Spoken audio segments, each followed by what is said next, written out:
Պաշտոնական տվյալներով Հայաստանում միավով ապրում է 1450 մարդ։ Մասնագետները վստահ են, որ նրանց թիվը շատ ավելի մեծ է, հասնում է մոտ 3500 եւ ավելանալու միտում ունի։ Հիվանդությունը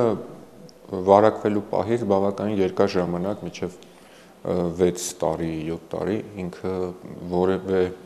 նշան կարող է չունենալ, ավելի ճիշտ ֆիզիկական առողջության հետ որևէ խնդիր մարդը կարող է չունենալ։ Հիվանդության ախտորոշման համար միակ միջոցը լաբորատոր հետազոտությունն է, որտեղ հնարավոր է իմանալ արյան մեջ միավի նկատմամբ հակամարմինների հայտնաբերումով։ Մասնագետները հիշեցնում են միավ վարակի փոխանցման ուղիները։ Միավը փոխանցվում է արյան միջոցով եւ վարակի առումով առավել վտանգավոր վարքագիծը դա թմրամիջոցների ներարկային օգտագործումն է։ Նաեւ փոխանցվել արյան փոխներարկման միջոցով, կարող է փոխանցվել բժշկական գործիքների միջոցով։ Երկրորդ փոխանցման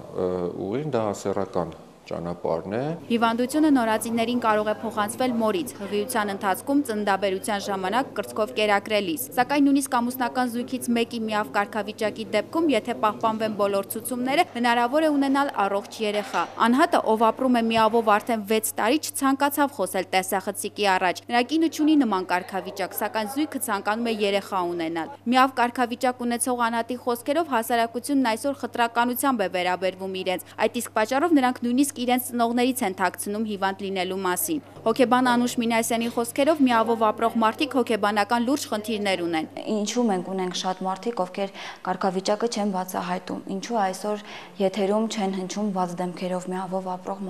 մարդկանց խոսքը, որտեղ այ վախը դեռ հասարակությունում այդ խտրականության ենթարկվելու վախը շատ մեծ է։ 2005 թվականից Հայաստանում գործում է հակառետրովիրուսային բուժումը, որը տալիս է իր արդյունքները։ Բուժում ստացող մարդիկ չեն մահանում եւ հնարավոր է երկարացնել մարդու կյանքի տևողությունը մինչեւ 46 տարի։ Մարինե Ստեփանյան, Արտուղ Ահրամանյան, IPV